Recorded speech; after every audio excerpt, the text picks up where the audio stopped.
Le 28 février 2025, à Washington, Donald Trump et Volodymyr Zelensky ont eu des échanges des plus inédits. Une rencontre cruciale dans un contexte de guerre en Ukraine, mais qui a tourné à l'affrontement. Entre pression, menaces et tensions diplomatiques, que s'est-il réellement passé? Pourquoi cette réunion est-elle si importante pour la note du conflit? Nous vous expliquons tout dans ce Vendredi Actu.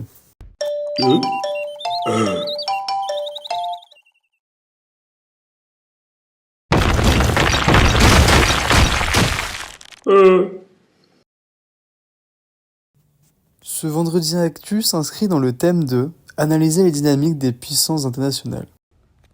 Le 28 février 2025, Volodymyr Zelensky se rend à Washington dans un climat déjà très tendu. Moins d'un mois après son investiture, Donald Trump a changé la politique américaine vis-à-vis de la guerre en Ukraine, se montrant plus conciliant envers Moscou et critique envers Kiev. Il a notamment qualifié Zelensky de dictateur sans élection et l'a pressé de négocier rapidement avec la Russie pour éviter de, je cite, perdre son pays.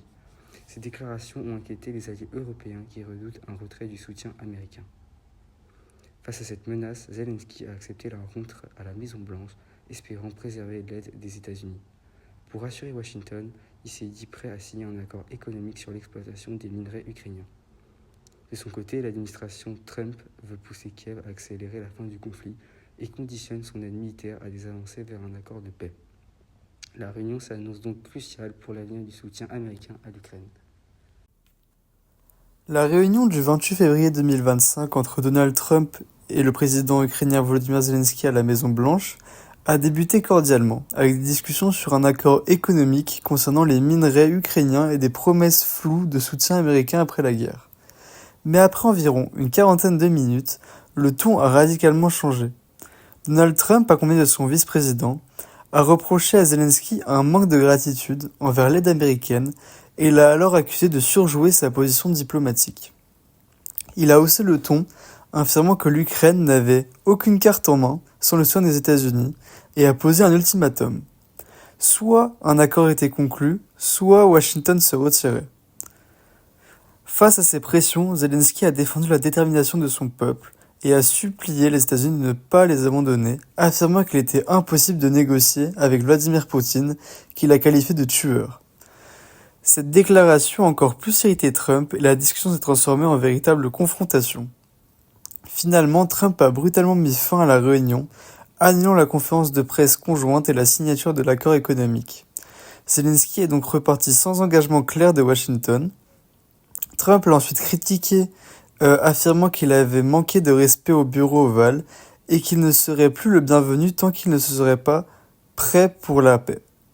De son côté, Zelensky, interrogé par Fox News, a tenté de calmer les tensions, disant que leur relation pouvait être réparée, tout en évitant de présenter des excuses directes. Entre Donald Trump et Volodymyr Zelensky soulève de nombreuses incertitudes géopolitiques. Le soutien américain à l'Ukraine devient incertain, Trump menaçant de couper l'aide militaire si Kiev ne négocie pas avec Moscou. Sous pression, Zelensky a proposé des premières mesures vers une trêve, signe d'un changement de ton sous l'influence américaine. Face à un possible désengagement des États-Unis, l'Europe pourrait renforcer son soutien militaire et diplomatique à l'Ukraine pour éviter son isolement. Pendant ce temps, la Russie pourrait tirer avantage de ces tensions et des divisions au sein de l'Occident. Cette crise fragilise également l'unité transatlantique, mettant en cause la coopération au sein de l'OTAN. Ce tournant marque une période d'incertitude pour l'Ukraine, contrainte de rassurer Washington sans céder à la Russie. L'évolution des relations entre Trump et Zelensky dans les prochaines semaines sera déterminante pour l'avenir du conflit et la stabilité mondiale.